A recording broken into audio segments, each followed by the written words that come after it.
What's up, Razmanites? You got the Razman here. Contest entry number 2 of today. I don't mean to always upload so many of these contest entries in a row. It's just with the job I get busy, and if I want to meet deadlines or make sure that I meet deadlines, I just do them all in a row. So this is number 2 for Friday. It'll probably start uploading before the first one even finishes, same with the third one. But this one is for tadlig76, my great friend Tad, who, as you all just saw, sent me 2 great Blu-rays as an early birthday gift for Forbidden Planet and Memento, and I plan on checking both of those out today if I can get all of the video for the company's uploading.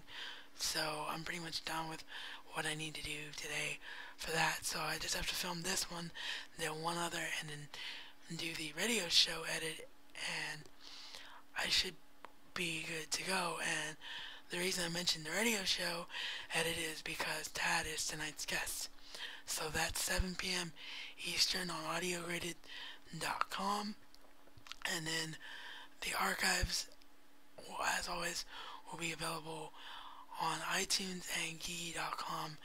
If Geeky.com isn't today, it'll be tomorrow, and that archive will actually be a double bill because I didn't get a chance to upload last week's archive to Geeky, so it'll be last week's archive of Chill Pilgrim's interview and Tad's interview. So for those of you that like to have marathons of all things the Razman's reality, there you go.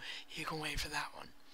But Tad's question was to discuss your 3 horror movies or 3 thriller type movies that are your favorites and why, and talk about them in depth to increase your chance of winning.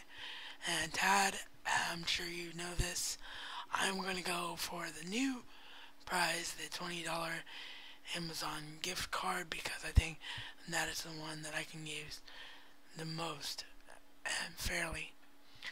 So I asked you yesterday in a comment, and you gave me permission to go ahead and go with some TV shows as well, just because I have a bit of an issue with this genre, really, in my condition with cerebral palsy. But I do like sci-fi horror, for lack of a better way to put it, because sci-fi horror is not jump scare trying to scare the living bejesus out of you horror. It's more psychological thrillers than anything else. So that's where my 3 answers come from. I just grabbed these off the shelf in random order. So first up actually is a film, just like everybody else is going to be showing you.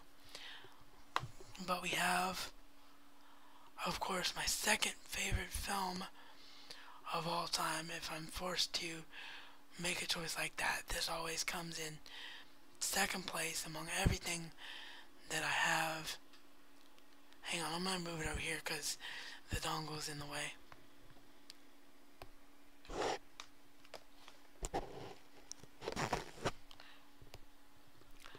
Blade Runner.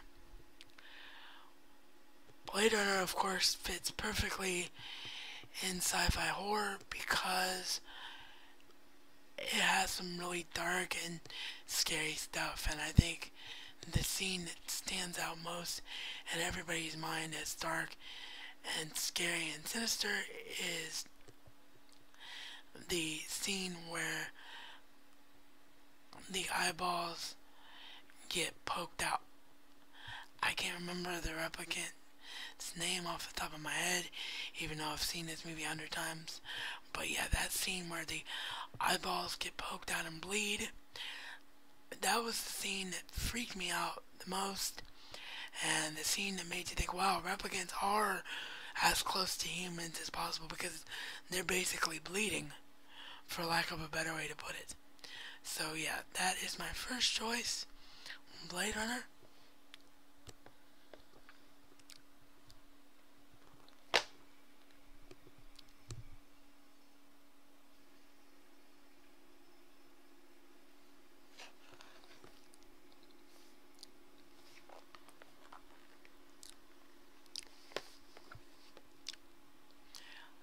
Then for choice number 2, we have an episode from Dollhouse Season 1. I am particularly, I'm holding Season 2, aren't I? Like I said, I grabbed these in random order, so we'll talk about Season 2 episode first. The Season 2 episode that I want to talk about is the episode called Belle Chose, where Echo actually gets imprinted and takes on the personality of a serial killer.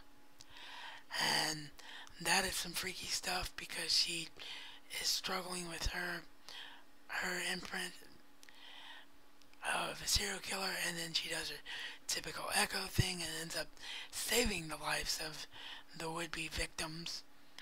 But yeah, that is a freaky, scary episode, and there's actually a full review up for that episode. It's one of the few I've gotten to in Season 2. Season 2, like I keep saying, it will be finished once November ends and I get done with all of the packages that I'm probably going to get for my birthday and upload reviews and things that I think are more current. But Belle Chose is up, so if you haven't seen Dollhouse for some strange reason, any of you out there watching, check out the review because I go in depth about that episode, one of my all-time faves.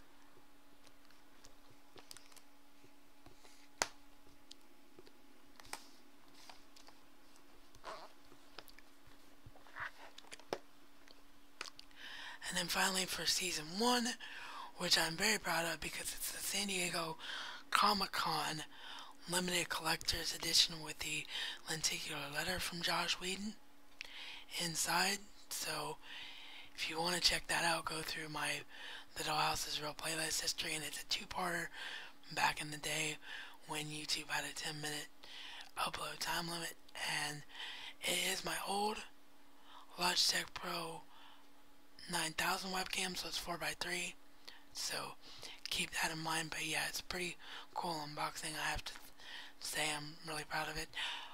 But the episode that I'm going to talk about from Season 1 is the episode called The Attic. The Attic, for those of you that have never seen Dollhouse, is where they send all of the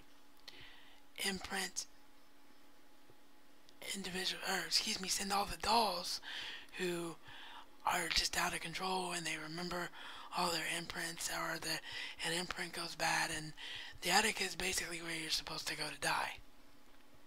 And in this episode, all kinds of crazy things happen to Echo that are freaky stuff. I mean, she ends up living pretty much every one of her worst nightmares, as well as the worst nightmares of everyone that she runs across in the attic, because that's why the attic is such torture, because it's forcing you to live out your worst fears. So she has a thing where she goes and meets up with this guy who's in like Japan, and he's just trapped in the same restaurant, eating this same food, living his regrets over and over again for the rest of his life. And her recurring nightmare that she has is trying to get herself out and get Victor and Sierra out. So yeah, it's just really freaky, crazy stuff. So that is my choice for Season 1, the episode The Attic, and the Blu-ray goes crazy. Sorry about that. That's what happens when you choose to be quick and efficient with contest entries and not edit. So I hope you enjoyed the entries, buddy. I hope they were satisfactory for you.